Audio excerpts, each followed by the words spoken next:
ओम शांति। आज 28 मार्च 2023 के बाबा के अनमोल मधुर महावाक्य सुनेंगे। आज की मुरली में बाबा कहे, सदा सुखी बनने का एक ही उपाय है, बाबा के बन जाओ और बाबा को बहुत प्यार से याद करो। दुनिया में मनुष्य समझते हैं भगवान ही दुख देता है, सुख देता है, लेकिन बाबा कहे वास्तव में दुख देने वाली है माया, रावण। बाकी बाप तो सदा सुख देता है और इसीलिए बाबा कहे तुम्हें अब इस दुनिया के अंदर किसी भी चीज से प्रीत नहीं लगानी है, क्योंकि अब ये दुनिया खत्म होने वाली है, बदल रही है। तो बाबा वैराग भी दिलाते हैं और साथ साथ बुद्धि योग हमारा एक बाप के साथ जुड़ा रहे, उसकी युक्ति भी बताते हैं। तो सहज ही बाबा कहे अति इंद्रिय सुख का अनुभव कर सकेंगे। सुनते हैं आज के बाबा के अनमोल मधुर महावाक्य। ओम शांति। मीठे बच्चे, अभी ये पुरानी दुनिया बदल रही है, इसलिए इससे प्रीत नहीं रखनी है। नए घर स्वर्ग को याद करना है। आज की मुरली से प्रश्न है, सदा सुखी बनने की कौन सी विधि बाप सभी बच्चों को सुनाते हैं? उत्तर, सदा सुखी बनना है तो दिल से एक बाप का बन जाओ। दिल से एक बाप का बन जाओ, बाप को ही याद करो। बाप कभी भी किसी बच्चे को दुख नहीं दे सकते। स्वर्ग में कभी किसका पति, किसका बच्चा मरता नहीं। वहां ये अकाले मौत का धंधा नहीं होता है। यहां तो माया रावण दुखी बनाती रहती है। बाप तो है दुख हरता सुख करता। आज की मुरली से पहले गीत बजा है, दुखियों पर कुछ रहम करो माँ बाप हमारे। ओम शांति। ये वही माता पिता फिर से सदा सुखी बनाने के लिए राजयोग सिखला रहे हैं। जैसे कोई बैरिस्टर बैरिस्टर बनने की नॉलेज देते हैं, जैसे कोई बैरिस्टर बनने की नॉलेज देते हैं। अभी यह है बेहद का माता पिता, स्वर्ग के रचयिता। यह है बेहद के माता पिता, स्वर्ग के रचयिता। ये बैठ बच्चों को स्वर्ग का मालिक बनाने लिए शिक्षा देते हैं। ऐसा तो कोई कॉलेज नहीं होगा जिसमें स्वयं भगवान बैठ पढ़ाए। दुनिया में ऐसा कोई कॉलेज नहीं जहां स्वयं भगवान बैठ पढ़ाए। यहां खुद भगवान बैठ पढ़ाते हैं। क्या बनाने के लिए? भगवान भगवती बनाने। सतयुग में श्री लक्ष्मी नारायण को भगवान भगवती कहा जाता है। नई दुनिया का मालिक किसने बनाया? वह सतयुग के मालिक थे। भारत में सतयुग आदि में देवी देवताओं का राज्य था। अभी है कलयुग, देवताओं का राज्य ही नहीं। देवताओं से सब बदल कंगाल मनुष्य बन गए हैं। देवताएं तो बहुत धनवान सुखी थे। अभी कलयुग का अंत होने के कारण सब मनुष्य बड़े दुखी है। लड़ाई लगेगी, मनुष्य बड़ी त्राही त्राही करेंगे, बहुत दर बदर होंगे। मनुष्य बिल्कुल निधन के हैं, क्योंकि स्वर्ग के सुख देने वाले माँ बाप को जानते ही नहीं। तुम उस मात पिता के बने हो, तुमको मात पिता से अथाह सुख मिलते हैं। मनुष्य जो भक्ति करते हैं वो कोई भगवान को याद नहीं करते। भगवान को तो पत्थर ठिक्कर कुत्ते बिल्ली में ठोक फिर अपने को भगवान समझ बैठे हैं। कह देते हैं सब में भगवान विराजमान है। पतितों में भगवान को विराजमान समझना तो ग्लानि हुई ना।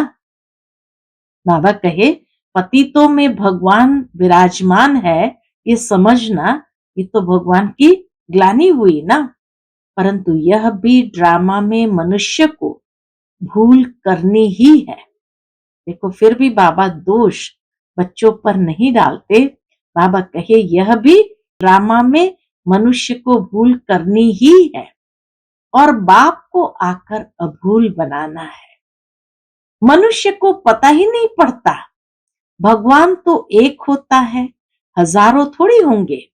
लौकिक बाप तो बहुत है, वह तो जानवरों के भी होते हैं, परंतु सबका सदगति दाता पतित पावन एक है।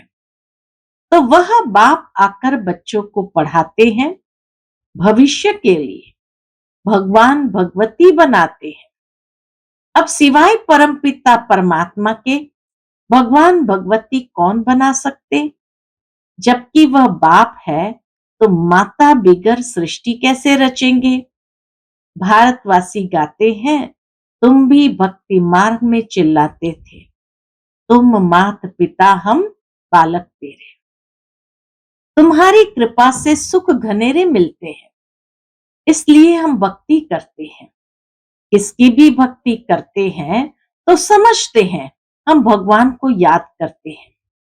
सन्यासी भी साधना करते हैं, परंतु किसकी साधना करते वह नहीं जानते।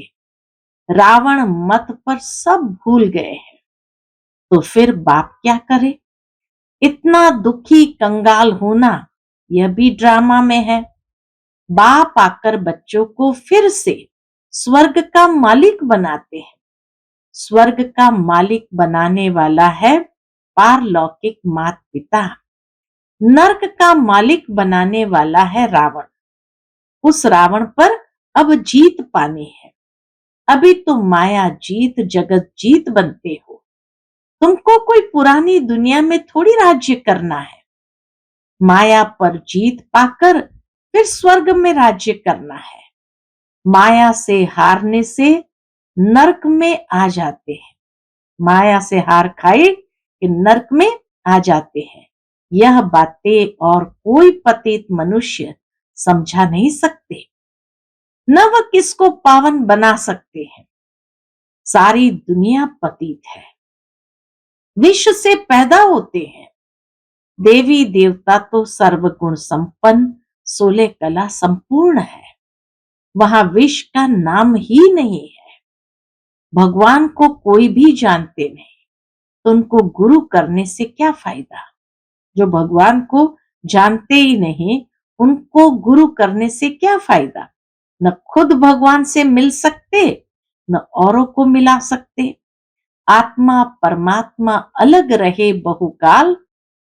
क्या कहेंगे? आत्मा परमात्मा अलग रहे बहुकाल, सुंदर मेला तब लगा जब सतगुरु मिला दलाल। तो फिर मिलाने वाला भी वह परमपिता परमात्मा चाहिए। वह यह भी नहीं समझते कि नाटक अब पूरा होता है। ये ड्रामा जो सतयुग से लेकर कलयुग तक चलता है उनको रिपीट होना है। इस ड्रामा की नॉलेज को समझने से तुम चक्रवर्ती बनते हो। तुम जानते हो 84 जन्म हम कैसे लेते हैं। यह है लीप युग अर्थात पुरुषोत्तम युग। इसमें यह अंतिम जन्म है। अब बाप का बनना है। बाप कहते हैं बच्चे तुम मेरा बनो। कहते भी हो हे परम पिता परमात्मा। लौकिक बाप को तो ऐसे नहीं कह सकते, तो अब पारलौकिक बाप कहते हैं मैं आया हूं। बाकी यह काके चाचे आदि सब तुम्हारे खत्म होने हैं। ये पुरानी दुनिया बदल रही है। सामने महाभारी महाभारत लड़ाई भी खड़ी है। यह अनेक धर्म विनाश होने हैं। यह है पुरानी दुनिया जिसमें अनेक धर्म है। सतयुग में होता है एक धर्म। तो अब यह दुनिया बदलनी है, इसलिए इनसे प्रीत नहीं लगानी है। लौकिक बाप नया मकान बनाते हैं तो बच्चों को दिल में नया मकान ही याद पड़ेगा ना, कि मकान तैयार होगा, फिर हम नए मकान में बैठेंगे, पुराना तोड़ खलास कर देंगे। अब इस सारी दुनिया का विनाश होना है। बच्चों ने साक्षात्कार भी किया है, कैसे आग लगती है, मुसलधार बरसात पड़ती है, समुद्र आदि कैसे उछलते हैं, ये सब साक्षात्कार किए हैं। बाबा बंबई में जाते हैं तो समझाते हैं। क्या समझाते हैं? बंबई पहले थी नहीं। ये बंबई पहले थी नहीं, एक छोटा सा गांव था। बाबा का तो सब देखा हुआ है। अब समुद्र को सुखाया है, हिस्ट्री रिपीट होगी तो फिर यह इतनी बॉम्बे नहीं रहेगी, इतनी बड़ी बॉम्बे रहेगी नहीं। सतयुग में कोई बॉम्बे गांव होता नहीं। यह अमेरिका आदि क्या है, एक ही बम से सब खत्म हो जाएगा। हिरोशिमा में जब बम लगाया, क्या हो गया? शहर का शहर खलास हो गया। वह तो एक बम था, अभी तो ढेर बम बनाए हैं। कहते भी है बाप आए हैं नई दुनिया स्थापन करने, इसको पुराना नर्क रावण बनाते हैं। ये भारतवासी नहीं जानते। माया ने सबको गोदरेज का ताला ऐसा लगा दिया है जो खुलता नहीं। मनुष्य कितने दुखी है। भले शाहूकार सुखी है, परंतु बीमार रोगी तो बनते हैं ना। आज बच्चा जन्मा, खुशी हुई, फिर बच्चा मरा तो दुख हुआ। विधवा बन रोते रहते हैं। इसको कहा जाता है दुख धाम। ये है ही दुख धाम। भारत सुखधाम था, अब पुरानी दुनिया दुखधाम है। फिर बाप सुखधाम बनाते हैं। बाप कहते हैं अब वर्षा लो, तो जरूर याद भी उनको करना पड़ेगा। और सभी देह के संबंध दुख देने वाले हैं। अभी तुम समझते हो, एक बाप बिगर सुख देने वाला कोई है नहीं। कहते हैं बाबा हम आपके वही बच्चे हैं जिनको आपने स्वर्ग का मालिक बनाया था। अभी हम दुखी हैं, आप तो रहमदिल हो। दुखी है तब तो पुकारते हैं। सतयुग में सुखी हो जाएंगे तो वहां कोई भी नहीं पुकारेंगे। दुख में सब याद करते हैं, परंतु भगवान इसको मिलता ही नहीं। समझो, भक्त हनुमान को याद करते हैं। अच्छा, हनुमान कहाँ रहता है? हनुमान के पास तुमको कहाँ जाना है? मनुष्य भक्ति करते हैं मुक्ति व जीवन मुक्ति धाम में जाने के लिए। हनुमान व गणेश आदि को याद करने से तुम कहाँ जाएंगे? उन्हों का ठिकाना कहाँ है? उनसे तुमको क्या मिलना है? कुछ भी पता नहीं। बाप समझाते हैं सृष्टि में सुख देने वाला एक ही मैं हूं। ऐसे नहीं भगवान ही सुख देते, भगवान ही दुख देते हैं। वही बच्चे देते हैं तो सुख होता है, बच्चे छीन लेते हैं तो दुख होता है। न भगवान ऐसे बच्चे देते, न छीन लेते हैं। तो बाप कहते हैं हम तो सदैव सुख देते हैं, तुमसे सुख माया छीनती है। सतयुग में ऐसा होता नहीं जो बच्चा मर जाए व किसका पति मर जाए। यहाँ इस मायावी दुनिया में कभी किसका बच्चा, कभी किसका पति मरते ही रहते हैं। यह धंधा स्वर्ग में नहीं होता है, यहाँ तो नरक है।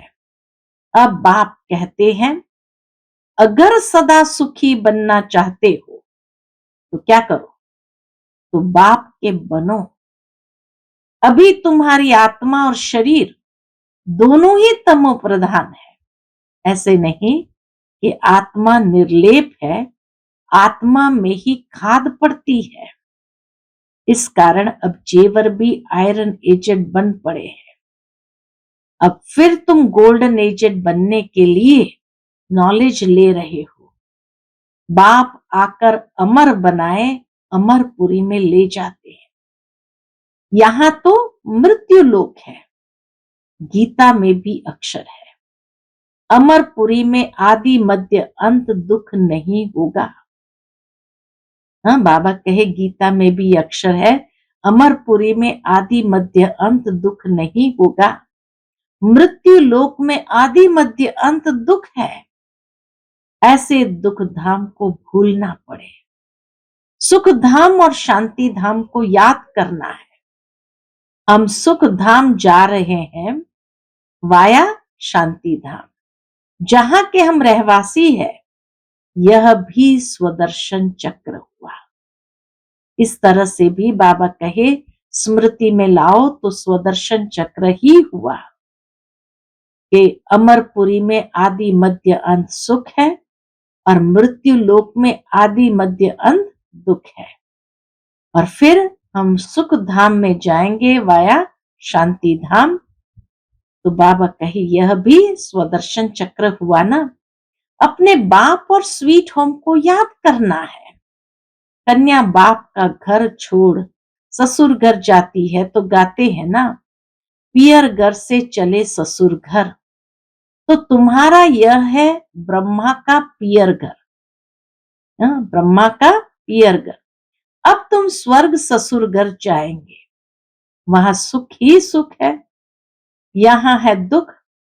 कन्या भी घर छोड़ती है सुख के लिए, परंतु वहां उनको पतित बनाए दुखी बनाया जाता है। अभी बाप समझाते हैं, मैं तुमको एकदम नैनों पर बिठाकर स्वर्ग ले जाने लिए आया हुआ हूं। सिर्फ मुझे याद करो, वहां तुमको कोई दुख नहीं होगा। बच्चों ने देखा है श्री कृष्ण का जन्म कैसे होता है। पहले से ही साक्षात्कार होता है। जब शरीर छोड़ना होता है तो उसी समय साक्षात्कार होता है, हम ये शरीर छोड़ जाकर प्रिंस बनेंगे।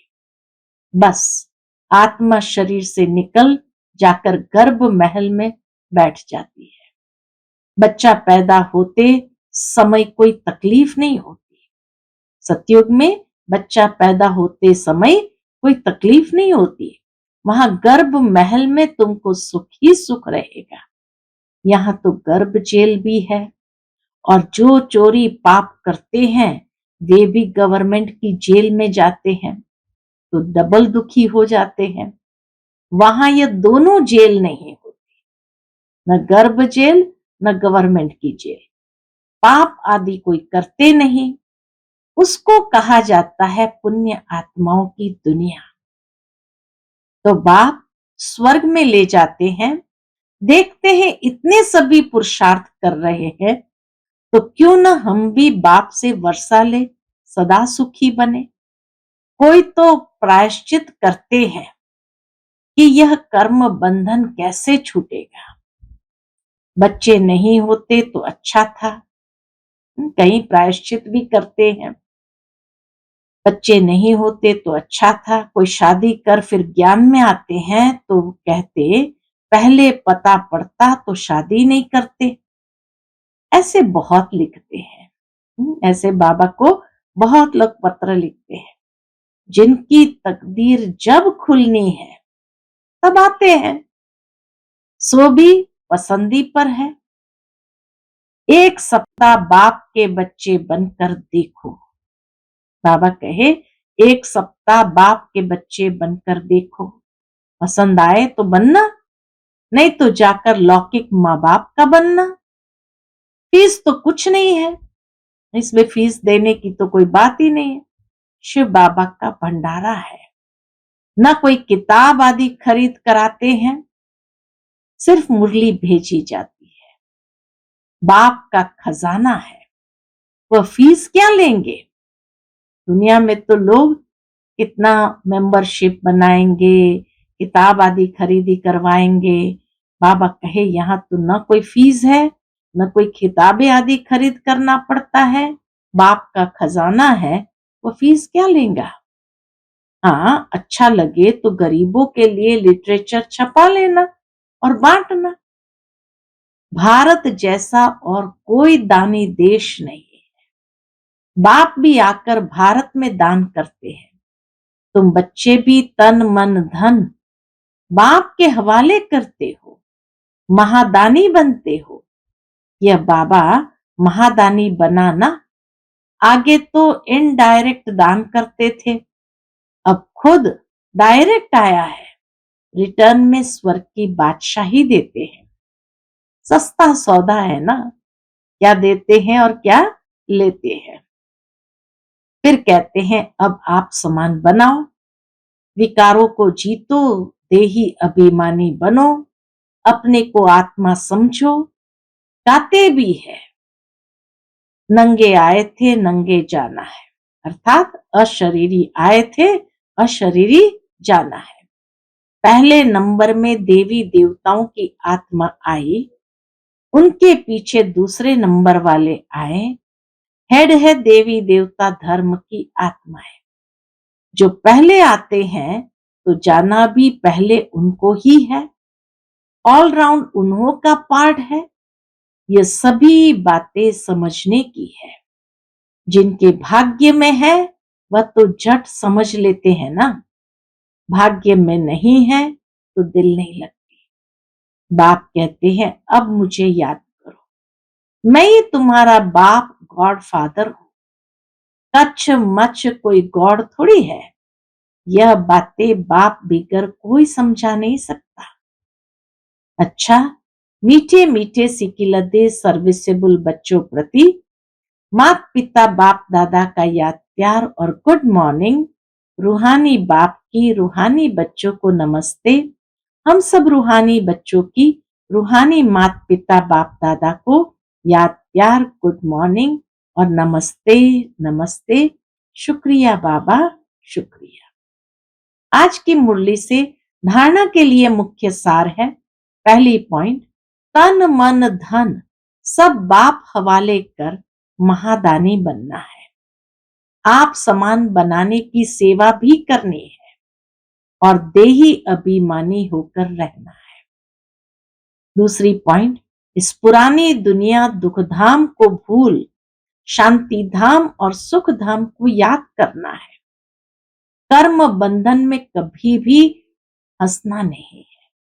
कर्म बंधन में कभी भी फंसना नहीं है। आज का बाप दादा का मधुर वरदान हम बच्चों के प्रति है। आने और जाने के अभ्यास द्वारा बंधन मुक्त बनने वाले न्यारे निर्लिप्त भव। आने और जाने के अभ्यास द्वारा बंधन मुक्त बनने वाले न्यारे निर्लिप्त भव। सारे पढ़ाई अथवा ज्ञान का सार है आना और जाना। सारी पढ़ाई और ज्ञान का सार है आना और जाना। बुद्धि में घर जाने और राज्य में आने की खुशी है, लेकिन खुशी से वही जाएगा जिसका सदा आने और जाने का अभ्यास होगा। जब चाहो तब अशरीरी स्थिति में स्थित हो जाओ और जब चाहो तब कर्मातीत बन जाओ। यह अभ्यास बहुत पक्का चाहिए। इसके लिए कोई भी बंधन अपने तरफ आकर्षित न करे। बंधन ही आत्मा को टाइट कर देता है और टाइट वस्त्र को उतारने में हिचावट होती है। इसलिए सदा न्यारे निर्लिप्त रहने का पाठ पक्का करो। आज का स्लोगन है, सुख के खाते से संपन्न रहो तो आपके हर कदम से सबको सुख की अनुभूति होती रहेगी। सुख के खाते से संपन्न रहो तो आपके हर कदम से सबको सुख की अनुभूति होती रहेगी। अच्छा, ओम शांति।